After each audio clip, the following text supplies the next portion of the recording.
ही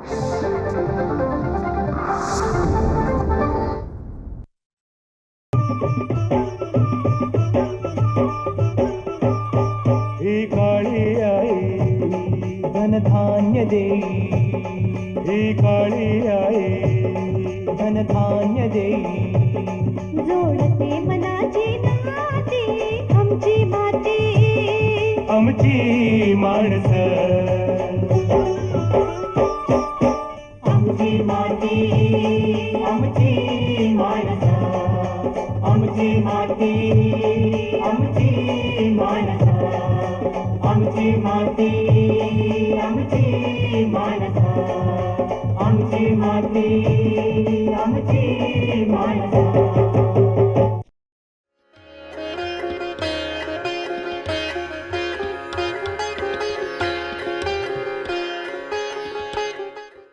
नमस्कार. दूरदर्शन प्रस्तुत आमची माती आमची माणसं या कार्यक्रमामध्ये आपल्या सगळ्यांचं मनपूर्वक स्वागत. दर्शक हो, वन्यजीव संवर्धनासाठी, सामाजिक वनीकरणासाठी आणि पर्यावरणाच्या सुरक्षिततेसाठी संवर्धनासाठी हा जो वन विभाग असतो तो वेगवेगळ्या योजना राबवित असतो. अनुषंगानं वन विभागाच्या कृषीविषयक योजना हा विषय आज आपण निवडलेला आहे. या विषयावर मार्गदर्शन करण्याकरिता आज आपण आपल्या स्टुडिओमध्ये आमंत्रित केलेलं आहे श्री नरेंद्र चांदेवार सरांना. नमस्कार सर, स्टुडिओमध्ये आपलं सहर्ष स्वागत.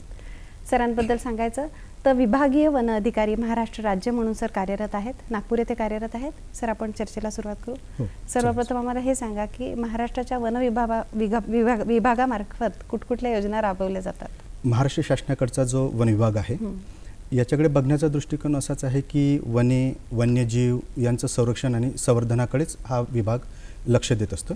परंतु संरक्षण आणि संवर्धनासह शेतकऱ्यांच्या उन्नतीसाठी किंवा त्यांचा जीवनमान किंवा त्यांचा जीवनस्तर उंचावण्यासाठी आणि त्यांना एक आर्थिक स्रोत प्राप्त करून देण्यासाठी व पर्यावरणाचं संतुलन असं दोन्ही बघून काही योजना ह्या शेतकऱ्यांसाठी वन विभाग राबवत असतो. वन विभागाकडे विविध प्रकारच्या शाखा आहेत आणि या शाखांकडे प्रत्येक शाखांचं त्यांच्या वेगवेगळ्या योजना आहेत आणि या योजनांच्या माध्यमातूनच शेतकऱ्यांसाठी ह्या योजना उपलब्ध होऊ शकतात. त्याची माहिती आज आपण घेणार आहोत. सर, तुम्ही आता सांगितलं की याचे वेगवेगळे विभाग आहेत. हो. तो जो सामाजिक वनीकरणाचा विभाग आहे त्यामार्फत शेतकऱ्यांना काय सुविधा पुरवल्या जातात? हो, वन विभागाकडील ज्या वेगवेगळ्या शाखा आहेत त्यापैकी एक सगळ्यात महत्त्वाची शाखा जी आहे ती सामाजिक वनीकरण विभाग आहे. सामाजिक वनीकरण विभागामार्फत खूप साऱ्या अशा योजना शेतकऱ्यांसाठी, वैयक्तिक लाभार्थ्यांसाठी वगैरे राबवल्या जातात. त्यापैकी सगळ्यात महत्त्वाचं म्हणजे महात्मा गांधी राष्ट्रीय ग्रामीण रोजगार हमी योजना, ज्याला आता नवीन नाव रामजी अशा पद्धतीनं त्याचं करण्यात आलेलं आहे. या योजनेअंतर्गत शेतकऱ्याच्या शेतावर मग ते सलग प्रमाणात असेल किंवा बांधावर असेल किंवा त्यांच्याकडे असलेली पडीक जमीन असेल यावर आपल्याला वृक्ष लागवड ही जी योजना आहे करता येतं. याकरिता शेतकऱ्याकडे मात्र जी रोजगार हमी योजनेच्या अंतर्गतचा जो जॉब कार्ड आहे तो असणं अत्यंत आवश्यक आहे. आणि या योजनेच्या अंतर्गत एकूण 83 प्रकारच्या वृक्ष प्रजाती, मग त्यामध्ये वृक्ष लागवड ज्या वनप्रजाती आहेत, काही मसाल्याचे पदार्थ पिकं जे आहेत, त्याच्यानंतर फुलं पिकं आहेत, फळं पिकं आहेत आणि औषधी वनस्पती याच्या अशा एकूण प्रजाती त्यामध्ये एनलिस्टेड यादी करून दिलेली आहे. त्या अंतर्गत हे 3 वर्षासाठी हा योजना राबवल्या जातं आणि यामध्ये शेतकऱ्यांच्या शेतावर हे वृक्ष लागवड 3 वर्षाच्या याच्यात त्यांना अनुदान दिलं जातं. दुसरं सामाजिक वनीकरणाच्या मार्फत जी योजना आहे ती कन्या समृद्धी योजना. यामध्ये जर शेतकऱ्यांकडे जर कन्यारत्न प्राप्त जर झालेलं असेल तर 10 वृक्ष जे आपण त्यांना मोफत देत असतो आणि हे 1 ते 7 जुलै या कालावधीमध्ये लागवड त्यांनी करायची असते. याच्या 10 रोपांमध्ये 5 जी रोपे असतील ही सागाची, 2 आंबा, 1 फणस, 1 जामुन आणि 1 चिंच या प्रकारे असतं. तिसरी जी योजना आहे सामाजिक वनीकरण विभागाकडची तर ती आहे की वृक्ष जोपासना हीच निसर्गाची उपासना. ह्या योजनेच्या अंतर्गत एक 5 प्रकारच्या वृक्षांची लागवड केली जाते. पहिलं म्हणजे आनंद वृक्ष. जर कुणी विद्यार्थी शेतकऱ्यांकडे त्यांचा मुलगा वगैरे 10वी किंवा 12वी पास झाला तर त्याच्या आनंदामध्ये एक झाड लावायचं असतो आणि तो रोप सामाजिक वनीकरण विभागाकडनं मोफत दिलं जातं. दुसरं जो आहे शुभेच्छा वृक्ष, की अशा कुटुंबात, शेतकऱ्यांच्या कुटुंबात जर एखादं मुलगा किंवा मुलगी जन्माला आलं तर त्याच्या प्रित्यर्थ एक हा शुभेच्छा वृक्ष लागवड केली जाते. तिसरा जो आहे शुभमंगल वृक्ष, की शेतकऱ्याच्या कुटुंबात असलेली जी कन्या आहे तिचं लग्न झालं असेल तर त्याच्या प्रित्यर्थ एक वृक्ष लागवड केलं जातं. तसंच माहेरची साडी वृक्ष, की लग्न झाल्यानंतर ती घरी जेव्हा जातं आपल्या सासरला तर अशा वेळेस त्या प्रित्यर्थ एक तो झाड लावला जातो. आणि एक स्मृती वृक्ष, की ज्याच्यामध्ये समजा जर कोणी मृत पावलेला असेल तर त्या प्रित्यर्थ हा स्मृतिवृक्ष लावलं जातं. तर अशा पद्धतीने ही योजना आहे. तदनंतर सामाजिक वनीकरण विभागाकडे एक राष्ट्रीय कृषी विकास योजना, ही कृषी विभागाकडचीच आहे परंतु ती वन विभागाकडेही वापरल्या जाते. यामध्ये विविध प्रकारच्या ज्या नर्सऱ्या असतात, रोपवाटिका असतात, यांना अनुदान उपलब्ध केला जातो, जशी किसान रोपवाटिका वगैरे आहे या पद्धतीने. तदनंतर सामाजिक वनीकरण विभागाकडे आणखी एक सगळ्यात चांगलं म्हणजे एक त्यांच्याकडनं पुरस्कार दिला जातो.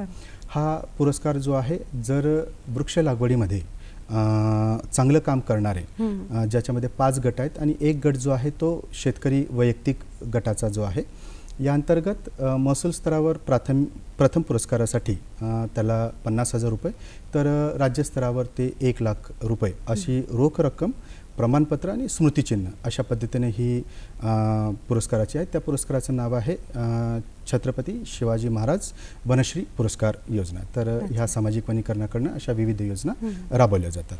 अत्यंत छान असे उपक्रम आहेत सर तुमचे. इतक्या सुंदर सुंदर टर्मिनॉलॉजीज पण तुम्ही वापरल्या. आनंद वृक्ष आहे, शुभेच्छा वृक्ष आहे, शुभमंगल वृक्ष आहे.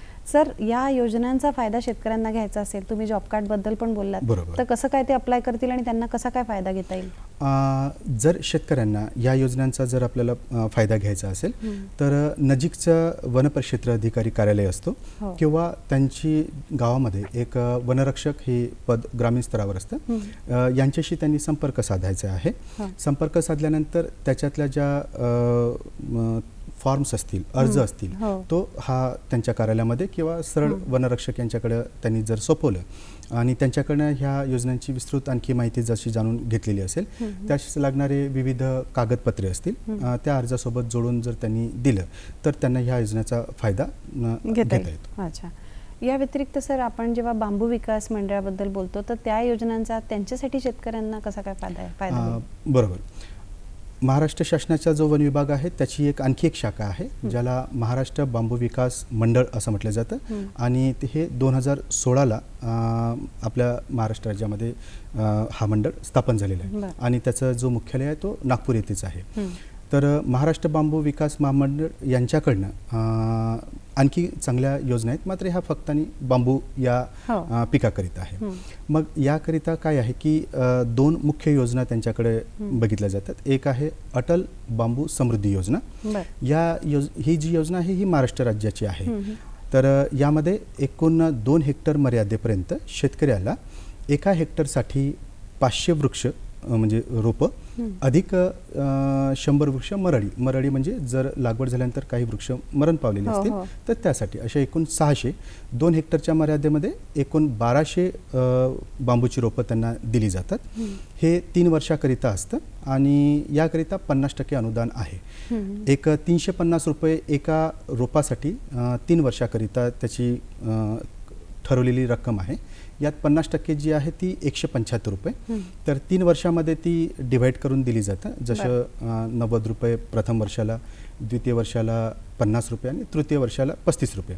अशा पद्धतीनं पूर्णपणे ह्या बांबूच्या लागवडीकरता म्हणजे रोपं देणे पासून तर त्याच्या संरक्षणाकरिता या माध्यमातून हा अनुदान दिला जातो. तर ही अटल बांबू समृद्धी योजना आहे. दुसरी जी योजना बांबू मंडळाकडे जी असलेली आहे ती म्हणजे राष्ट्रीय बांबू अभियान. या अंतर्गत सुद्धा ह्याच धर्तीवर आहे, फक्त याच्यात थोडं रोपांचा फरक कमी आहे. यामध्ये 2 हेक्टरपर्यंत मर्यादित शेतकऱ्यांना लाभ घेता येतो आणि 1 हेक्टरकरिता 400 रोपं अधिक मराठीकरिता 40 अशी एकूण एका हेक्टरला 440 रोपं दिली जातात.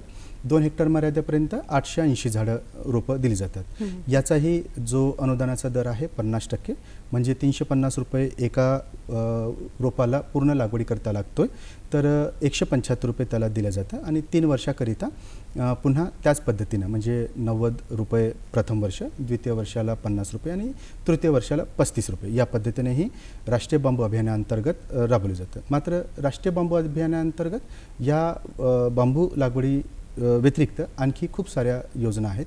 जसं की जर त्यांना शेतकऱ्यांना बांबूवर आधारित कुठलाही उद्योगधंदा जर सुरू करायचा असेल, म्हणजे जसं कलाकुसरीची, बांबूपासून कलाकुसरीची साहित्य तयार करणे किंवा बांबूपासून फर्निचर तयार करणे किंवा बांबूपासून हट तयार करणे, असे जर त्यांचे असतील उद्योग, तर या अंतर्गत एकूण केंद्र शासनाकडनं 50% अनुदान दिलं जातो. 10% हा लाभार्थी स्वतः भरेल आणि 40% बँक लिंक म्हणजे कर्ज, अशा पद्धतीने एकूण 100% ह्या पद्धतीनं दिल्या जातं.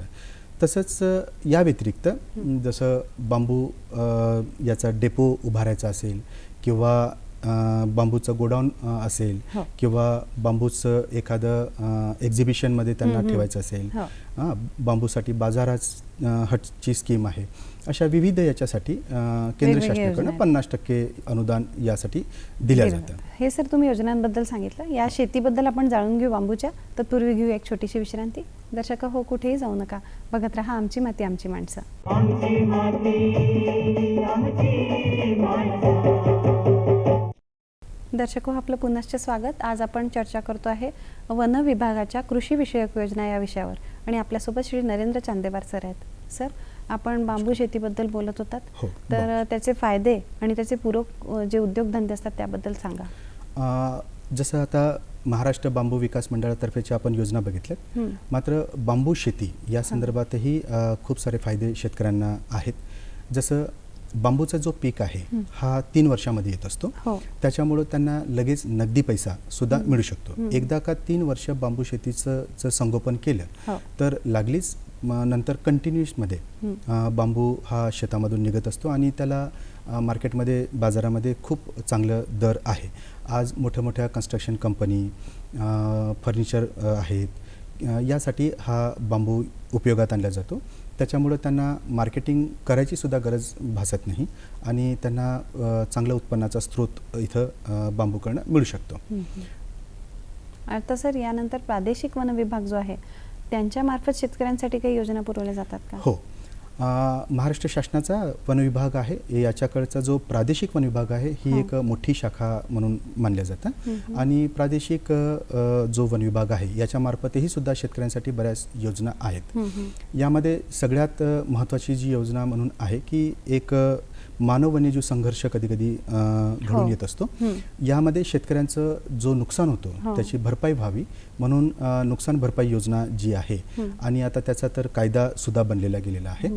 यामध्ये 3 प्रकारे योजना ही आखल्या गेलेली आहे. पहिली जी आहे मनुष्य मृत्यू किंवा जखम, दुसरं जो आहे पशु जे आहेत आपले पशुसंवर्धन, तर याच्यासाठी जर असेल मृत झालेले असतील वन्यजीवांच्या मार्फत आणि जखमी झालेले असतील तर ती, आणि वन्यजीवामार्फत जर एखाद्या शेतकऱ्यांचं शेतपिकाचं नुकसान झालं जर असेल तर अशा ह्या 3 टप्प्यामध्ये ही योजना आहे.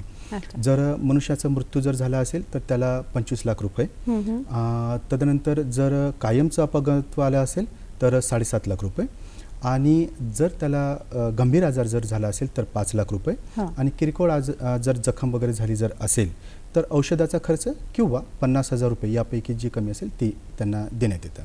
तसंच पशुच्या संदर्भामध्ये 75% अनुदान किंवा 70,000 रुपये यापैकी जी कमी असेल ती.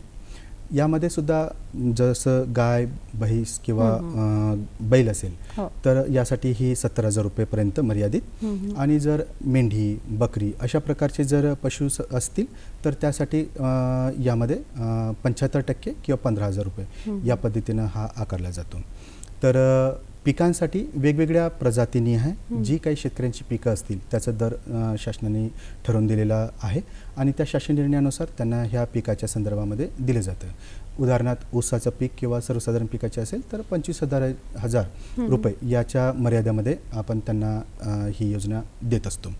तर हत्ती जो एक प्राणी की ज्याच्यामुळं मालमत्तेचं खूप मोठ्या प्रमाणामध्ये नुकसान होऊ शकतं. जसं शेतकऱ्यांची जर कुठं अवजारे वगैरे शेतामध्ये ठेवलेली असतील आणि अशा हत्ती किंवा त्या तत्सम वन्य प्राण्यांकडे जर नुकसान झालं असेल तर 5,000 रुपये ह्या उपकरणांसाठी किंवा गाडी जी असेल त्याचं नुकसान झालं जर असेल तर ते दिलं जातं. तसंच जर त्यांचे घरं असतील किंवा गोठा असेल आणि ते कच्च्या स्वरूपात असेल तर 50,000 रुपयापर्यंत आणि जर सिमेंटच्या बांधकामाचं जर घर वगैरे असेल तर 1,00,000 रुपयापर्यंत अशा पद्धतीनं ही नुकसान भरपाई योजना प्रादेशिक वन विभागाकडनं राबवली जाते. या व्यतिरिक्त सर अजूनही अनेक योजना आहेत, त्याबद्दल आपण जाणून घेऊ. तत्पूर्वी घेऊ एक छोटीशी विश्रांती. दर्शक हो, कुठेही जाऊ नका, बघत राहा आमची माती आमची माणसं. आमची माती आमची माणसं. दर्शक हो, आपलं पुनश्च स्वागत. आज आपण चर्चा करतो आहे वन विभागाच्या कृषी विषयक योजना या विषयावर. सर, तुम्ही वेगवेगळ्या योजनांबद्दल सांगत होता. प्रादेशिक वन योजना याबद्दल काय सांगाल? हो, प्रादेशिक विभागाकडे ही एक योजना होती. त्यानंतर दुसरी जी योजना आहे ती संयुक्त वनस्थापन समिती यामार्फत राबवली जातं. यामध्ये दुधाळू गायी, तदनंतर गोबर गॅस प्लॅन्ट, त्याच्यानंतर गॅस सिलेंडर, आता ही उज्ज्वला योजनासोबत तिची सांगड घालण्यात आलेली आहे. तर संयुक्त वनस्थापन समिती मार्फत सुद्धा बऱ्याच शेतकऱ्यांसाठी योजना आहेत. बरं सर, एक श्यामा प्रसाद मुखर्जी जनवन योजना आहे, त्याबद्दल काय सांगाल? हो, वन विभागामार्फत सगळ्यात एक मोठी योजना जी आहे ही डॉक्टर श्यामाप्रसाद मुखर्जी जनवन योजना या नावाने ती ओळखली जाते. यामध्ये सगळ्यात पहिली योजना जी आहे ती सौर ऊर्जेवर आधारित तारेचं कुंपण ही शेतकऱ्यांना दिली जातं. यामध्ये 75% वाटा हा शासनाचा, 25% वाटा हा शेतकऱ्याचा, असं एकूण 15,000 रुपयापर्यंत मर्यादित ही एक योजना आहे. दुसरी जी आहे ती लोखंडी म्हणजे चेन लिंक फेन्सिंग जी आपण म्हणतो ती ही वैयक्तिक आणि समूह, जर 10 शेतकऱ्यांचा समूह किंवा एखाद्या वैयक्तिक शेतकऱ्याला लागत असेल तर ती 1,000 रनिंग मीटरपर्यंत ही तारेचं कंपाऊंड त्यांना दिलं जातं. ही योजना मात्र 90% अनुदान आहे आणि 10% ही लाभार्थीचा हिस्सा असेल अशा पद्धतीनं. आणि नंतर मग डॉक्टर श्यामाप्रसाद मुखर्जी जनवन योजनेअंतर्गत विविध लाईव्हलीहूड जे आहेत उपजीविकेचे हे ते राबवले जातात. तसेच एंट्री पॉईंट ॲक्टिव्हिटीमध्ये सुद्धा हे केले जातात. उदाहरणार्थ जे कांदळवन कक्ष आमचा आहे त्याच्यामार्फत झिंगेचं जे उत्पादन घेणे यासाठीही सुद्धा ही योजना राबवली जातं. अशा अनेक याच्यामध्ये उपजीविकेचे संदर्भात वेगवेगळ्या पद्धतीनं योजना आहेत. सर, तुम्ही बांबू मंडळाबद्दल मगाशी सांगितलं, तसंच जैवविविधता मंडळ त्याबद्दल काय सांगाल?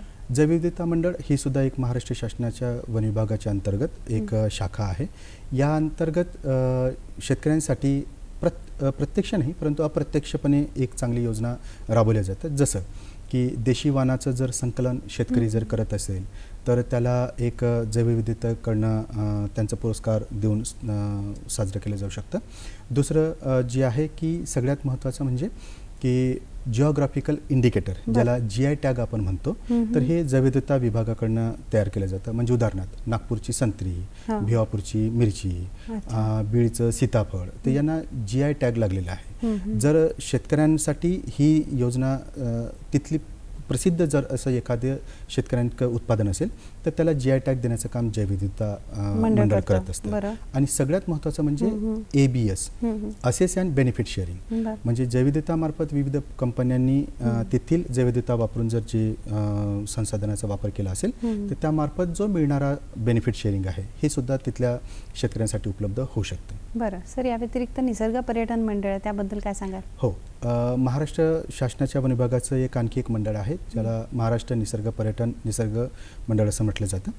यामार्फत एक निसर्ग भ्रमण योजना आहे. आता बऱ्याच वेगवेगळ्या प्रकारचे निसर्ग पर्यटन आहेत, त्यापैकी कृषी पर्यटन हे राबवलं जातं आणि ते शेतकऱ्याच्या शेतात तिथं असलेल्या सेंद्रिय शेती, लोककला, त्याच्यानंतर विविध प्रकारचे ग्रामीण खेळ, तदनंतर त्याच्याकडे उपलब्ध असलेलं बैलगाडी किंवा त्याच्यातनं सफर हो. अशा पद्धतीनं कृषी पर्यटन असतं. अच्छा. तर यासाठी निसर्ग पर्यटन विभागामार्फत निसर्ग भ्रमण योजनेअंतर्गत त्यांनी 3,000 रुपये डिपॉझिट जर पर्यटन मंडळाकडे जर केलं तर त्याला ॲक्रेडिशन आम्ही देत असतो. बरं. आणि त्यांचं नाव किंवा त्यांचं जो कृषी पर्यटन असेल ती आमच्या वेबसाईटवर संकेतस्थळावर त्यांची आम्ही माहिती पर्यटकांसाठी उपलब्ध करून देत असतो. अच्छा, खूप छान माहिती दिली सर तुम्ही. पण आता वेळ खुणवते, बरंच काही जाणून घ्यायचं आहे. तर दर्शक हो, सर आपल्याकडे आले आणि वन विभागाच्या कृषीविषयक योजना कुठकुठल्या आहेत त्याबद्दल सरांनी आपल्याला डिटेल विस्तृत अशी माहिती दिली. मग त्यामध्ये बांबू विकास मंडळ पण सरांनी सांगितलं, त्याच्यानंतर जैवविविधता मंडळ सांगितलं, निसर्ग पर्यटन मंडळ याबद्दलही सरांनी माहिती दिली. निश्चितच आपल्याला त्याचा फायदा होईल. सर आज वेळात वेळ काढून तुम्ही आमच्याकडे आलात त्याबद्दल दूरदर्शनच्या वतीने आपले आभार मानते. धन्यवाद.